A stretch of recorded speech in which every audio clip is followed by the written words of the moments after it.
అందరికీ నమస్తే అండి. మీకు ఒక కామెడీ వినిపిస్తా. జగన్మోహన్ రెడ్డి మొన్న మా విజ్ఞానం అని చెప్పేసి ఎంతలా ట్రోల్ అయ్యాడో మన అందరికీ తెలిసిందే. వైసీపీకి సంబంధించిన కొంతమంది మేధావులు కూడా విపరీతంగా ట్రోల్ చేశారు. ఆ కేఎస్ ప్రసాద్ కావచ్చు, లేదంటే ఆ పాషా కావచ్చు, వీళ్ళందరితో ఒక ఎత్తు అయితే రాత్రి ఈశ్వర్ గారిది ఇంకొక ఎత్తు మాట. ఇప్పుడు ఆ మోడల్ అంట ఇంటర్నేషనల్ మోడల్ అంట. ఆ మా విజ్ఞానం అని జగన్మోహన్ రెడ్డి ఏదైతే మాట్లాడాడో అది ఇంటర్నేషనల్ మోడల్ అండి. చైనాలో కూడా ఉంది. చైనాలో ఏదో పేరు చెప్పుకొచ్చాడు, జింగ్ జింగ్ చీ అనో జీ అనేది చెప్పుకొచ్చాడు. వినిపిస్తామన్నాడు. విచిత్రం అంతా కూడా ఇక్కడే ఉంటుంది. వినిపిస్తామనంటే జనసాంద్రత జనసంఖ్య ఆధారంగా ఆయా ప్రాంతాలను లింక్ చేస్తూ గ్రోత్ సెంటర్లను ఏర్పాటు చేసుకుంటున్నాయి. ఇది కేవలం నేషనల్ మోడల్ మాత్రమే కాదు సార్, ఇది ఇంటర్నేషనల్ మోడల్ కూడా. జింగ్ జింగ్ జీ ఇది చైనాలోని ఒక భారీ మెగా సిటీ ప్రాజెక్ట్. చైనా జింగ్ జింగ్ అన్నా అంటారు, ఇంకేమన్నా అంటారు. సిగ్గు అనిపించట్లేదా కాస్తైనా కానీ? 3 రాజధానులు ప్రకటించగానే ఇది సౌత్ ఆఫ్రికా మోడల్ అన్నారు. ఇది సౌత్ ఆఫ్రికా మోడల్ అండి. మన దేశంలో కూడా ఆయా ప్రాంతాలు అభివృద్ధి చెందుతున్నాయండి. సౌత్ ఆఫ్రికాలో ఉన్నాయండి, వేరే దేశంలో ఉన్నాయండి, వేరే దేశంలో ఉన్నాయండి. జగన్మోహన్ రెడ్డి దూరదృష్టి అండి. ఇవాళ చైనాకి వెళ్ళిపోయారు. ఇంకా జింగ్ జింగ్ చీ. ఇంకా చెప్పండి, ఇంకా ఏదైనా చెప్తే వింటాం. ఇంకా మేము ఎరిపప్పలం కదా, మేము ఓ మాదిరి కూడా కనబడట్లేదు కదా మీ కంటికి. నాకు తెలుసా విషయం. ఆంధ్ర రాష్ట్ర ప్రజలు వీళ్ళ కంటికి ఒక మాదిరి కూడా కనబడట్లా. మనం ఏం చెప్పినా వింటారులే అనుకుంటున్నారు. నాకు ఫీజులు ఎగిరిపోయినాయి. జింగ్ జింగ్ జింగ్ చీ, జింగ్ జింగ్ జా. ఇంకా ఏమైనా కొత్త పేర్లు ఏమైనా ఉంటే చెప్పపోయావా? అన్న ఎప్పుడు వెళ్ళాడు చైనాకి? సిగ్గుపడండి. ఇంకా ఉంది, ఒక నిమిషం ఉంది. వినిపించిన తర్వాత మాట్లాడదాం. ఆగండి. రాజధాని బీజింగ్, టియాన్జిన్ నగరం, హెబీ ప్రావిన్స్, ఈ ఇంటర్నేషనల్ మోడల్ కూడా.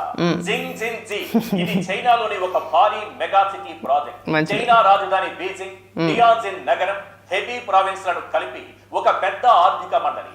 ఈ ప్రాజెక్టు పూర్తయితే దాదాపు 13 కోట్ల మందికి పైగా జనాభా ఒకే మెగా సిటీ పరిధిలోకి వస్తారు. ఇక రెండోది బోస్వాష్.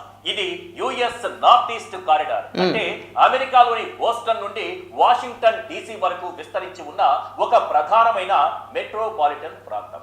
ఈ నగరాలన్నీ ఒకదానితో ఒకటి రైలు మార్గాలు, రహదారుల ద్వారా బాగా అనుసంధానించబడి ఉంటాయి. సింగాలుంపూర్ ఇదొక ట్రాన్స్నేషనల్ హబ్. ఇది సింగపూర్, మలేషియా రాజధాని కౌలాలంపూర్ మధ్య ఉన్న ఆర్థిక రవాణా సంబంధాలు మెరుగుపరిచే కారిడార్. ఇలా అంతర్జాతీయంగా కూడా చాలా దేశాలు ఇదే విధానాన్ని అవలంబిస్తూ. సిగ్గు అనిపించట్లేదా మీకు కొద్దిగానే? కానీ రాష్ట్ర ప్రజలకు సిగ్గు సెరవు లేదు అనుకుంటున్నారా? లేదంటే మీరు ఏం చెప్పినా సరే వింటారులే గొర్రెల్లాగా అని చెప్పేసి అని అనుకుంటున్నారా? ఈ తెలివితేటలు ఇప్పుడే వచ్చినాయా? ఇంతకుముందు లేవా? మీరు అధికారంలో ఉన్నప్పుడు ఈ తెలివితేటలు లేవా? ఏమైపోయింది అప్పుడు? జింగ్ జింగ్ చీ, జింగ్ జింగ్ చీనా, జింగ్ జింగ్ చానా ఏమైపోయింది? మీరు ప్లాన్ ఏ అని చెప్పేసి 3 రాజధానులు అంటే పొలవం అని చెప్పేసి మా అన్న 3 రాజధానులు అన్నాడు. 3 రాజధానులు అన్నాడు. అభివృద్ధి వికేంద్రీకరణ. ఒక పక్క విశాఖపట్నం డెవలప్మెంట్ చేస్తాను అంటున్నాడు, ఒక పక్కన అమరావతిని డెవలప్మెంట్ చేస్తాను అంటున్నాడు, ఒక పక్కన కర్నూలు ఎక్కడికో తీసుకెళ్ళిపోతాను అంటున్నాడు. అలా తీసుకెళ్ళిపోతాడు పైకి ఎక్కడికో వెళ్ళిపోతాంటే అలా ఒంగోని చూసాం అందరం కూడా, ఎక్కడికో తీసుకెళ్ళిపోతాడని చెప్పేసి అని. ఏమైంది? 3 సంవత్సరాల తర్వాత అసెంబ్లీలో నేను 3 రాజధానుల బిల్లు వెనక్కి తీసుకుంటున్నాను, మళ్ళీ సరికొత్త బిల్లుతో ముందుకు వస్తాను అన్నాడు. అయిపోయింది. అప్పుడు చెప్పలా ప్లాన్ బి గురించి. అప్పుడు చెప్పలా. అప్పుడు ఈ మావిగంలో ఈ జింగ్ జింగ్ జీలు, జింగ్ జింగ్ చాలో అప్పుడు చెప్పలా. పోనీ ఎన్నికల ముందు చెప్పినా కానీ బ్రహ్మాండంగా ఉండేది. ఇప్పుడు ఏమంటున్నారు? ఓడిపోయిన 2 ఏళ్ల తర్వాత ఇప్పుడు అమరావతికి చట్టబద్ధత కల్పిస్తూ పార్లమెంట్లో బిల్లు పాస్ అయింది, రాజ్యసభలో కూడా పాస్ అయింది, అసెంబ్లీలో తీర్మానం చేశారు. రేపు ఎల్లుండే గెజిట్ వచ్చింది. కరెక్ట్గా రాజ్యసభలో జరుగుతున్నప్పుడు, దీనిపైన ఈ బిల్లు పైన చర్చ జరుగుతున్నప్పుడు ఒక ప్రెస్ మీట్ పెట్టేశాడు. ఇప్పుడు 3 రాజధానులు అన్నాడు. మచిలీపట్నంలో మా తీసుకోండి, విజయవాడలో విఐ తీసుకోండి, గుంటూరులో గన్ తీసుకోండి, మా విజ్ఞాన్ అని పెట్టండి, ఎక్కడికో తీసుకెళ్ళిపోతున్నాడు. అప్పుడు కూడా ఇలా ఒంగోని అలా చూడాలి, ఇంకెక్కడికో అని చెప్పేసి అని. అయిపోయింది. సౌత్ ఆఫ్రికా అయిపోయింది. ఇప్పుడు చైనా వచ్చింది. ఇప్పుడు ఇంకొక 4 ఏళ్ళు పోతే ఇంకా ఏదో ఉత్తర కొరియానో ఇంకోటి ఏదో ఉంది కదా, అయిపోయేదే ఉంటుంది, ఏదో పేరు ఉంటుంది. ఇంకా ఆ దేశ మోడల్ తీసుకుంటారు. పరిపాలనా విధానాలు అతను ఎలాగైతే చేస్తున్నాడో నేను కూడా ఎలాగే చేస్తున్నానో ఏదో పేరు ఉంటుంది. ఆ దేశంలో ఎవడో ఎదురు తిరిగి మాట్లాడడానికి ఉండదు. ఎవడైనా ఎదురు తిరిగి మాట్లాడినా, లేదంటే ఏదైనా ప్రభుత్వ పాలసీలకు వ్యతిరేకంగా ఏదైనా పని చేసినా డైరెక్ట్గా ఉరిచిక్తే కలహేత్తరేమో మమ్మల్ని అందరినీ కూడా. మళ్ళీ మీరు అధికారంలోకి వస్తే ఇప్పుడు ఉత్తర కొరియా మోడల్ తీసుకుంటారు కదా, అవునా? ఊరికా అసలు మెడకాయ మీద తలకాయ ఉందా నీకు? అసలు ఏం చదువుకున్నావు? ఇక్కడ మనకు దిక్కు దివానా లేదు. మాట్లాడితే మన దగ్గర డబ్బులు లేవు, పేద రాష్ట్రం అంటాడు. ఒక పక్కన జగన్మోహన్ రెడ్డి మనం అంత ఖర్చు పెట్టలేమంటాడు. ఏకంగా అమరావతిలో 40,000 కోట్ల రూపాయలు ఖర్చు పెట్టేశారని చెప్పేసి అని ఎడుతారు. అదే ప్రెస్ మీట్లో నేను అప్పులు చేసి 3 లక్షల కోట్ల రూపాయలు పనిచేసాను అంటాడు. అప్పు చేసి లక్షల కోట్ల రూపాయలు పనిచేయచ్చు, నువ్వు తినేయచ్చు. రాష్ట్ర అభివృద్ధికి మాత్రం మనం చేయకూడదు, అప్పుల పాలు అయిపోతాం. మరి నువ్వు 3 లక్షల కోట్ల రూపాయలు అప్పులు చేసి పనిచేసావు, దానికి వడ్డీ ఎవడ కడతాడో? దానికి లాజిక్ ఉండదు. నేను నిన్న మొన్న చూసా, చంద్రబాబు నాయుడు గారు అంటే గత ప్రభుత్వంలో 2014 నుంచి 2019 వరకు మార్గన్ భర్త కూడా మాట్లాడుకొచ్చాడు ఇదే టాపిక్ గురించి. గత ప్రభుత్వం అమరావతికి 5,000 కోట్ల రూపాయలు ఖర్చు పెట్టారంట. 5,000 కోట్ల రూపాయలకి వడ్డీ వీళ్ళ అధికారంలో వచ్చిన తర్వాత 2,000 కోట్ల రూపాయలు వడ్డీ కట్టారంట. సరే బాగానే ఉంది, పోనీ మీరు చెప్పింది నిజమనే అనుకుందాం కాసేపు. మీరు సంక్షేమ పథకాలకో ఇంకో దానికో ఖర్చు పెట్టింది కాదు, ఉదాహరణ మీకే చెప్తున్నాను నేను. అంటే మీరు తినేసింది సాక్షి పేపర్కి తక్కువ లెక్కైతే 700 కోట్ల రూపాయలు కట్టబెట్టేశారు. ఏది వాలంటీర్లకి ప్రతి నెల కూడా 200 రూపాయలు కేటాయించారు కదా న్యూస్ పేపర్ కొనుక్కోవడానికి. మన సాక్షి పేపర్ కొనుగోలు చేయడానికే ప్రతి నెల ప్రతి ఒక్క వాలంటీర్కి 200 రూపాయలు ఎక్స్ట్రా. ఎవరి సొమ్ము? ప్రజల సొమ్ము. మరి దానికి వడ్డీ లెక్కారా? అన్న కొంప కట్టుకున్నాడు ఎక్కడ అంటే అన్న ఇంటికి తాడేపల్లిలో ఉన్న ఇంటికి, మన రుషికొండ కాదు తాడేపల్లిలో ఉన్న ఇంటికి తక్కువ లెక్కైతే 30 కోట్ల రూపాయలు ఖర్చు చేశారు. చుట్టూ ఉన్న ఆ ఇనప కంచికి కావచ్చు, ఏసీలు కావచ్చు, వాటికి కావచ్చు, వీటికి కావచ్చు. ఉత్తి ఎగ్గబాకులకు తినేసారు 2 కోట్లు. మరి దాని ఖర్చు ఎవరికి ఇస్తారో? మరి దాని వడ్డీ ఎవరికి ఇస్తారో? ఎవడు కట్టాలి? అప్పే కదా అంతాను. చెప్పుకుంటా పోతే ఇలాంటి 1,000,000 ఉన్నాయి. 1, 2 సంచులకి 700 కోట్ల రూపాయలు అన్నారు. ఏది సన్నబియ్యం సంచులకి 700 కోట్ల రూపాయలు.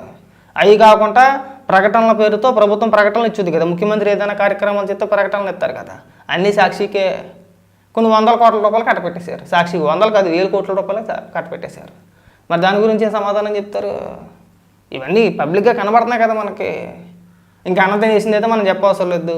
ఇంకా లిక్కర్ స్కాము, ఇంకా అన్నింటిలోనే స్కామే. చేయని స్కామ్ అంటే ఏమీ లేదు. ఇవాళ మీరు అమరావతి గురించి మాట్లాడతారు, అది పెద్ద స్కామ్ అంటారు. మరి 19 నుంచి 24 వరకు అధికారంలో ఉన్న మీరు పీకింది ఏముంది? ఎందుకు నిరూపించలేకపోయారు? ఎందుకు నిరూపించలేదండి మీరు? ఇవాళ ఎన్ని అయిపోయినాయి, ఇంక చైనాకి వెళ్ళిపోయారు. జింగ్ జింగ్ జీ బాగుంది పేరు. మావిగన్ జగన్మోహన్ రెడ్డి. ఇప్పుడు జింగ్ జింగ్ జింగ్ ఈశ్వర్ వచ్చాడు.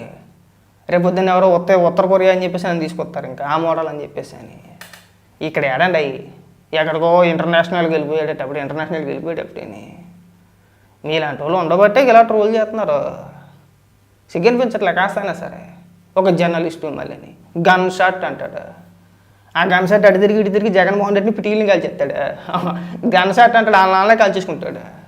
ఎవడికరా గన్ షాట్ అంటే జగన్మోహన్ రెడ్డికి. ఇప్పుడు అయిపోయింది, మావిగానే అయిపోయింది కదా, ఇప్పుడు జింగ్ జింగ్ జీ పట్టుకుంటారు. ఇప్పుడు అయిపోయి అది ట్రోలింగే. ఉన్న రాజధానికి ఏడండి 10 మాటలు మాట్లాడమాకండి, ఒక మాట మాట్లాడండి. 14 నుంచి 19 వరకు ఒక మాట మాట్లాడారా? ఆ రోజుల్లో ఎవరు మాట్లాడినా వైసీపీ నాయకులు రాజధాని అంటే ఇదే మా జగన్మోహన్ రెడ్డి ఇక్కడ ఇల్లు కట్టుకున్నాడు, తీసుకెళ్ళిపోతాం ఎక్కడికొని ఇంక అమరావతిని అన్నారు. అధికారంలోకి వచ్చిన తర్వాత మా జగన్మోహన్ రెడ్డి ఏ మాట అంటే ఆ మాటే, అమరావతితో పాటు విశాఖపట్నం, కర్నూలు అన్నారు. ఈ 2 పేర్లు చెప్పి ఉన్న అమరావతిని సర్వనాశనం చేసి పెట్టేశారు. పోనీ విశాఖపట్నాన్ని ఏమన్నా అభివృద్ధి చేసేయడంటే ఎక్కడక్కడ ఒక తట్ట మట్టే ఇలా. పోనీ కర్నూలు ఏమన్నా డెవలప్మెంట్ చేసేయడంటే అది లేదు. మరి ఏం చేసామండి మనం 5 ఏళ్లలో? 3 ఏళ్ల తర్వాత 3 రాజధానులు బిల్లు వెనక్కి తీసుకున్నాడు. తర్వాత 2 ఏళ్ళు అధికారంలో ఉన్నాడు. ఆ రోజు ప్లాన్ బి గుర్తుకు రాలా? అంటే మీకు నచ్చినప్పుడల్లా plan B, plan C, plan D, E, Z వరకు వెళ్ళిపోతారా అండి? ఇవాళ మావిగానే అన్నాడు, మరి వైజాగ్ ప్రజలకు మీరు సమాధానం ఏం చెప్తారండి?